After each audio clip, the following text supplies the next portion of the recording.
Namo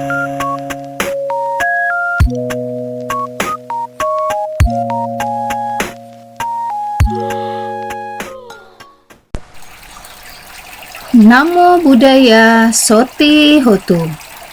Apa kabar anak-anak ibu yang baik? Semoga selalu dalam keadaan sehat dan tetap semangat.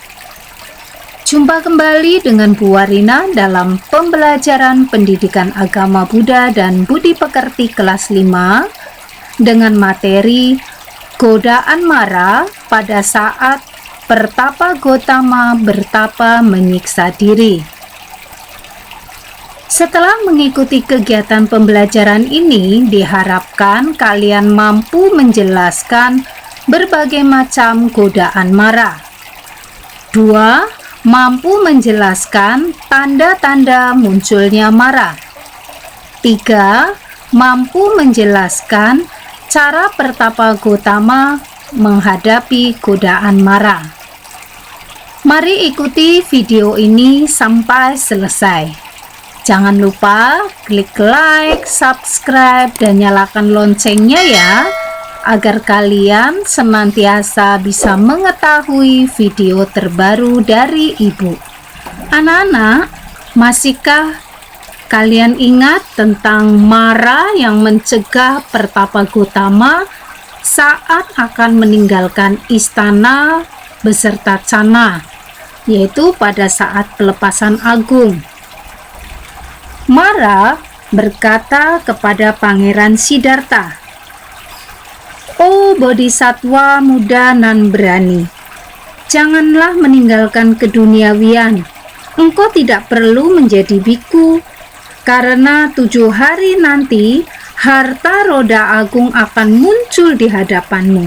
Aku berjanji, engkau akan menjadi adiraja dunia penuh dengan kemakmuran dan kekuatan perkasa.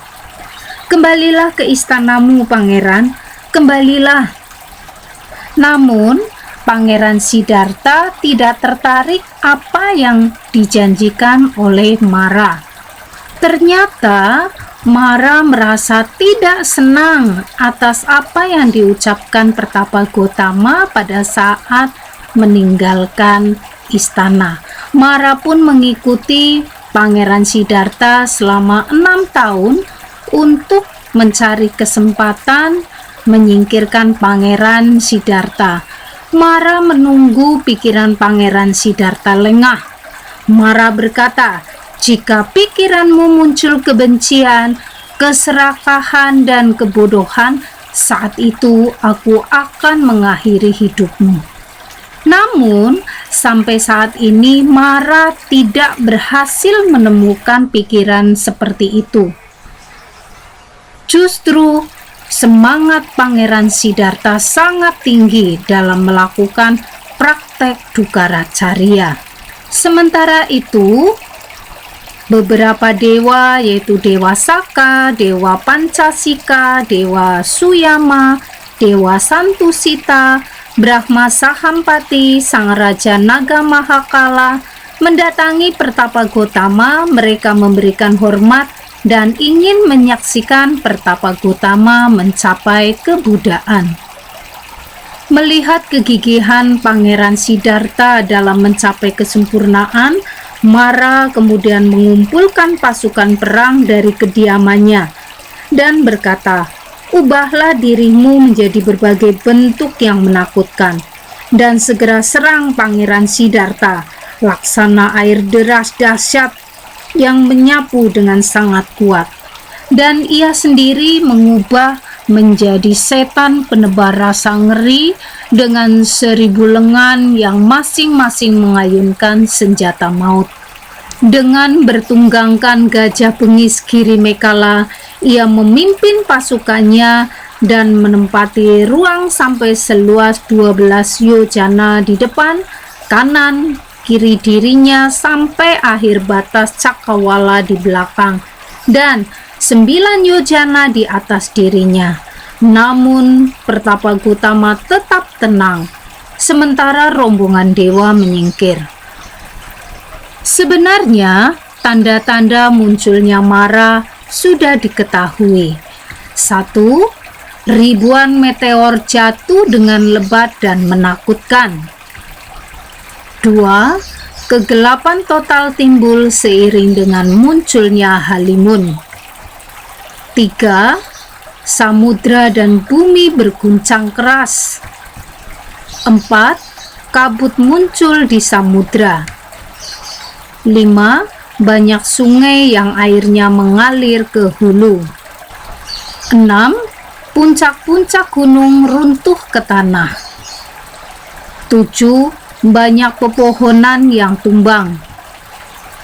8. Badai dan angin bertiup dengan kencang. 9. Badai dan angin keras menimbulkan suara yang menakutkan. 10. Matahari lenyap ditelan kegelapan, dan tubuh-tubuh tanpa kepala berterbangan di angkasa. Sementara itu, Mara dan pasukannya semakin mendekat. Akan tetapi mereka tak mampu mendekati daerah sekitar pohon Bodhi untuk menyerang Pertapa Gotama. Mereka merangsek maju mengelilinginya dari semua arah. Mara hanya mampu melancarkan pekikan perangnya. Tangkap dia, serang dia. Namun ia sendiri tak mampu menyusup ke daerah sekitar pohon Bodhi. Ia memerintahkan gerombolannya, "Karena kita tidak bisa serang dari depan, mari kita serang dari belakang." Suasana saat itu sangat sunyi karena semua dewa dan Brahma telah meninggalkan tempat Pertapa Gotama.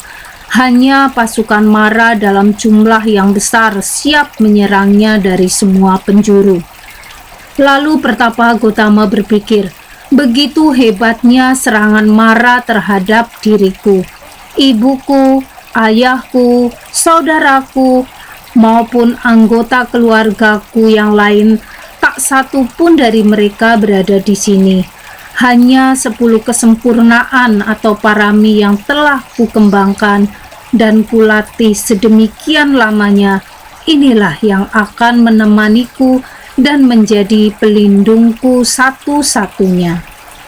Tak satu pun hal lainnya yang dapat kuandalkan untuk menghalau gerombolan Mara ini, kecuali senjata paramiku. Kemudian tatkala masih duduk sendirian, Laksana Brahma Agung yang berdiam di dalam wisma yang terlindung, ia tetap merenungkan perbuatan jasa dan seluruh paraminya. Karena tidak diacukan oleh Pertapa Gotama, seakan tidak terjadi sesuatu apapun, Mara semakin marah.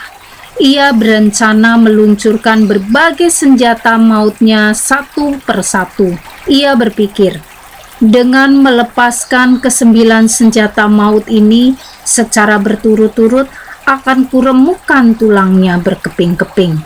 Mula-mula ia menciptakan topan ganas yang mampu menghancurkan dan meledakkan puncak gunung, mencabut akar pepohonan dan semak-semak hutan, serta menghancurkan desa dan kota di daerah sekitarnya.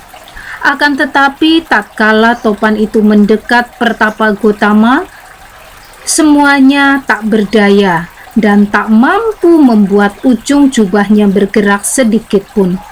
Mara sungguh kecewa melihat Pertapa Gotama tetap duduk tak tergoyahkan bagaikan tonggak pintu pagar yang kokoh. Lalu ia melepaskan senjata keduanya. Dengan segera diciptakannya awan tebal yang dengan cepat berubah menjadi hujan yang sangat lebat, yang mampu mengkikis tanah menjadi lubang besar. Setelah menghancurkan pinggiran hutan, lembah, serta pepohonan, air bah itu mendekati Pertapa Gotama. Akan tetapi, air itu tidak mampu membasahi sehelai benang jubahnya sekalipun. Setelah gagal, Mara dengan penuh murka melanjutkan serangannya dengan menciptakan hujan batu panas. Ribuan batu besar berjatuhan dari angkasa dan menimbulkan asap debu yang panas. Namun begitu mendekat Pertapa Gotama, semua berubah menjadi karangan bunga surgawi serta gumpalan bunga-bunga yang besar. Mara kembali menyerang dengan menciptakan hujan senjata panas. Semua senjata tersebut bisa melumatkan benda apa saja. Namun, ketika sampai Bodhi Mandala atau daerah sekitar pohon Bodhi, semuanya berubah dan jatuh menjadi aneka ragam kembang surgawi. Mara merasa heran karena Pertapa Gotama tetap duduk bagaikan batu karang besar tanpa terluka sedikit pun. Setelah itu, ia menciptakan hujan batu bara panas yang tercurah membara, menyiramkan debu yang sangat panas bak api dalam jumlah yang besar, menciptakan hujan pasir panas yang disiramkan dari langit, menyiramkan hujan lahar panas dengan asap dan api deras laksana hujan. Namun ketika mendekati Pertapa Gotama, semuanya berubah menjadi hujan bunga surgawi yang jatuh di kaki Pertapa Gotama, seakan memberi hormat kepadanya. Setelah beberapa serangan tidak berhasil, akhirnya Mara menggunakan senjata pamungkasnya yang bernama Cakrawuda. Senjata mematikan ini begitu hebat sehingga jika dilemparkan ke tanah, rumput tidak dapat tumbuh selama 12 tahun. Jika dilemparkan ke langit, akan terjadi kemarau dan tidak setetes hujan pun akan jatuh selama 12 tahun. Jika dilempar ke puncak gunung, maka gunung akan terbelah dua dan remuk redam. Karena yakin mampu meluluh lantakkan Pertapa Gotama hingga berkeping-keping, ia segera meluncurkan Cakrawuda. Namun, ketika Cakrawuda mendekati Pertapa Gotama, senjata itu mengembang di atas Pertapa Gotama menjadi payung pelindung. Menyadari senjata mautnya tidak mampu sedikit pun melukai kulit Pertapa Gotama, kesombongan Mara buyar. Mara sangat marah, namun tidak tahu apa lagi yang bisa ia lakukan. Ia berseru ke gerombolannya, "Mengapa kalian hanya berdiri dan memandangnya di sana? Tangkap dia! Jangan biarkan dia mencapai kebudaan." Dengan segera segerombolan Mara itu menjelma menjadi bentuk yang menakutkan untuk menyerang Pertapa Gotama secara mengerikan. Sambil menunggangi Girimekala, ia juga menantang Pertapa Gotama. "Oh Pertapa Gotama, turunlah dari tahta tak terkalahkan itu. Akan kuhabisi engkau sekarang juga." Pertapa Gotama berkata, "Oh Mara, jika saja kuinginkan, aku bisa menangkap dan meluluh lantakkan dirimu dan para prajuritmu dengan hanya menjentikkan jariku. Namun aku sama sekali tidak suka membunuh, karena membunuh adalah tindakan keliru. Tiada gunanya bagiku maju melawan dirimu dengan kekuatan jasmaniku. Namun aku telah maju menghadapimu dengan kekuatan kebijaksanaanku. Engkau tak akan mampu membuatku tergoyah dari tahta tak terkalahkan ini." Untuk membuktikan kesempurnaan parami yang dimiliki Pertapa Gotama kepada Mara, beliau berkata, "Bumi yang agung ini tidak berkehendak. Bumi bertindak pantas dan adil terhadap dirimu juga padaku. Ia tidak berat sebelah padamu juga padaku. Biarlah bumi yang agung ini menjadi saksi." Saat berkata demikian, Pertapa Gotama mengulurkan tangan kanannya yang agung dari dalam jubahnya untuk menyentuh tanah. Saat jari-jarinya menyentuh tanah, saat itu bumi berputar sangat kencang laksana roda tembikar dengan suara yang memekakkan telinga, bagaikan suara halilintar yang menyambar di langit. Langit tanpa awan bergemuruh mengerikan dengan petir yang menyambar di sana-sini. Dengan menyaksikan hal tersebut, Mara merasa ketakutan tanpa perlindungan dan bantuan.